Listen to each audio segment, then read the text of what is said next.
আসসালামু আলাইকুম প্রিয় দর্শক। আমি এখন দাঁড়িয়ে আছি কালো সোনা খ্যাত পেঁয়াজের বীজ উৎপাদন প্লটে। আমরা দেখতে পাচ্ছি বিস্তীর্ণ জোড়া পেঁয়াজের বীজ উৎপাদন প্লটের মাঠ। আমি এখন যে প্লটটিতে দাঁড়িয়ে আছি সেটি তাহেরপুরি জাতের বীজ উৎপাদন প্লট।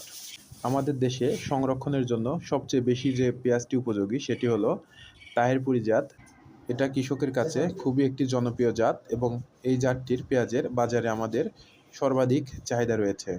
এই জাতের পেঁয়াজটি দীর্ঘদিন ঘরে সংরক্ষণ করা যায়, সেজন্য কৃষকদের কাছে এই বীজের চাহিদা সবচেয়ে বেশি।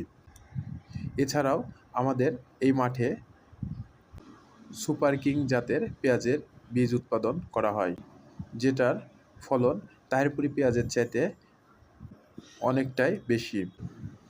পেঁয়াজ এবছরে আবহাওয়া অনুকূলে থাকে তুলনামূলকভাবে ফলনও অনেক বেশি হয়েছে। বিঘা প্রতি গড় ফলন হয়েছে 100 কেজি থেকে 120 কেজি পর্যন্ত। আমার কর্মরত ইউনিয়নে প্রায় 35 হেক্টরের মতো পেঁয়াজের বীজ উৎপাদন হয়ে থাকে।